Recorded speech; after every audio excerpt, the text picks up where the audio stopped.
দর্শক, দুদিন আগে মা আমাকে বলছিল যে উনি নাকি না খেয়ে আছে।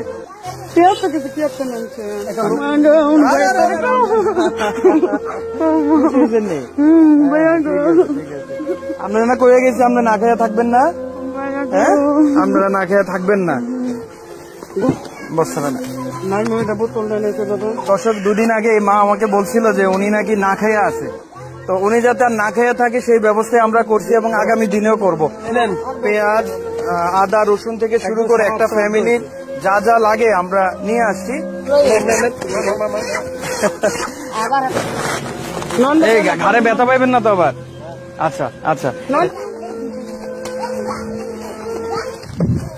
বন্ধুরা, দুদিন আগে এই পরিবারের অসহায়ত্ব নিয়ে আপনাদের সামনে একটা ভিডিও উপস্থাপন করেছিলাম। আপনাদেরকে জানান দিয়েছিলাম এই পরিবারটা কতটা অসহায় অবস্থায় আছে। এই পরিবারের একটা সন্তানের চোখ প্রায় শেষ হয়ে গেছে, টাকার অভাবে চিকিৎসা করতে পারে না, এবং এই বাচ্চার চিকিৎসা করতে করতে তারা এখন খাইতেও পায় না। কতদিন যে না খেয়েছিল, কত রাত যে তারা পানি খেয়েছিল। আপনাদের একটা লাইকের যে কত জোর, আপনারা যে ভিডিওগুলো শেয়ার করেন, এগুলোর ফলাফল আজকে আপনাদের নিজের চোখের সামনে আপনারা একটু দেখেন ভাই। এই পরিবারটা কতদিন না খেয়ে আছে এটার কোনো হিসাব নাই। সেই হিসাব আজকে আপনারা দিয়েছেন বলে আমরা সেই হিসাব মেটানোর চেষ্টা করেছি। এই পরিবারটা কতদিন না খেয়ে আছে, এই পরিবারটা কতদিন না খায়া পেটে হাত দিয়ে রাত বিরাত কাটিয়েছে, এটার হিসাব নাই ভাই। ওই দিন বলছিলেন যে আপনি অনেকদিন না খেয়ে আছেন। আমি বলছিলাম যে মা আপনি আর না খেয়ে থাকবেন না, এই যে আপনার জন্য, আপনি জানি না কতদিন যায় এই খাবারগুলো আপনার জন্য, চাল, পেঁয়াজ, রসুন, তেল, আলু, তারপর মুড়ি থেকে শুরু করে একটা পরিবারের দৈনন্দিন মানে নর্মাল যে খাবারটা আপনারা যাতে ভালো খেতে পারেন সেই ব্যবস্থা করেছি। এবং সেই ব্যবস্থা করার জন্য আমাদের যারা দর্শক আছে তাদের ভূমিকা অনেক, তাদের ভূমিকাই সবকিছু হয়েছে। আর আপনারা আমার লাগে যে এতটুকু করছেন, 10 মিলে করছেন, আমি সবার প্রতি দোয়া করি আল্লাহ তাদেরকে হায়দারাজ করুক। তো বাচ্চাটার চোখের দিকে একটু তাকান, আপনারা কি দেখতে পাচ্ছেন এই বাচ্চাটা এই চোখের যন্ত্রণায় কতটুকু কষ্ট পাচ্ছে? বন্ধুরা, গত দুদিন আগে এই ছোট বাচ্চাটার এই অসহায়ত্বের চিত্র আপনাদের সামনে তুলে ধরেছিলাম। বলেছিলাম এই বাচ্চাটা বিনা চিকিৎসায় কষ্ট পাচ্ছে ভাই। আমরা দূর দূরান্তে বসে আছি, চোখে কালো চশমা লাগিয়ে আছি, দুই চোখে সুন্দর মতো দেখছি ভাই, কিন্তু এই বাচ্চাটা দেখতে পায় না। একটা চোখে দেখতে পায়, আরেকটা চোখে দেখতে পায় না, অনেক কষ্ট হয়। তার চিকিৎসার জন্য সহায়তা কামনা করে আমরা আপনাদের কাছে একটা ভিডিও উপস্থাপন করেছিলাম। এবং সেই ভিডিওটা উপস্থাপন করার সময় এই মা এক পর্যায়ে বলেছিল যে বাবা, আমি চিকিৎসা করাবো কি দিয়ে? আমার ঘরে তো ভাতের চাল নাই, আমার ঘরে তো খাবার কিচ্ছু নাই, আমি চিকিৎসা তো পরের কথা, তখন খাইতেই পায় না। তখন আমি চিন্তা করলাম এই মানুষগুলাকে তো আগে খাইয়া বাঁচাতে হবে, আগে তো তারা খাবে, পরে হবে চিকিৎসা।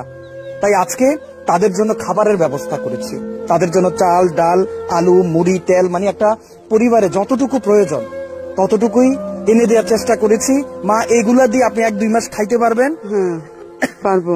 এগুলা দিয়ে আপনি 1-2 মাস খান। এই 1-2 মাসের মধ্যে আমরা ওর চিকিৎসাটা শুরু করি, এবং ওর চিকিৎসা চলাকালীন অবস্থায় আপনি যাতে না খেয়ে থাকেন, এই বাচ্চারা যাতে না খেয়ে থাকে, আমরা আগে তার খাবার ব্যবস্থা, আপনাদের খাওয়ার ব্যবস্থা করেছি। এবং ইনশাল্লাহ আগামী দিনে ওর চিকিৎসা শুরু হবে। ওর যে আগে চিকিৎসাগুলো করছেন ওই চিকিৎসার কাগজপত্রগুলো আমাকে দিবেন, আমি ডাক্তারের সাথে কথা বলেছি, এবং ইনশাল্লাহ খুব তাড়াতাড়ি আমরা ওর চিকিৎসা শুরু করব। আপনি কি খুশি? অবশ্যই ভাই, অবশ্যই। অনেকে অনেক কথা বলছে না? কোনদিন কি খবর নিয়ে দেখছে? আপনার ঘরে চাল আছে কিনা, এই বাচ্চাটার ওষুধ আছে কিনা? না ভাই, বললেন না ভাই, যদি কেউ এগিয়ে আসে তাকে সামনের দিকে আগানোর সুযোগ করে দেন, আপনারা তাদেরকে সাপোর্ট করেন, এই মানুষগুলোর পাশে দাঁড়ান। সবাই মিলে যদি আমরা কাজ করি না, ওই যে একটা কথা আছে, 10 মিলে করি কাজ, হারি জিতি নাহি লাজ। তো সেই কাজের মুখ্যম ভূমিকা হিসাবে আজকে আমরা এই মানুষটার পাশে উসিলা হিসাবে দাঁড়িয়েছি। মা, ওই দিন আপনি বলছিলেন যে টাকা আমি আপনাকে দিয়ে গেছিলাম, ওই টাকা থেকে ওরা কি খাইতে চাইছিল? ওরা মুরগি খাইতে চাইছে। তো আমি বলছি মা, বাবুর জন্য মজা আনতে হবে, বাবুর ওষুধ আনতে হবে, তো আমরা তো ঘরে কিছু নাই, তো আমি সব মিলে মা আমি মুরগি আর আজকে এখন লাগবো না, আমি একটা মাছ রাখি।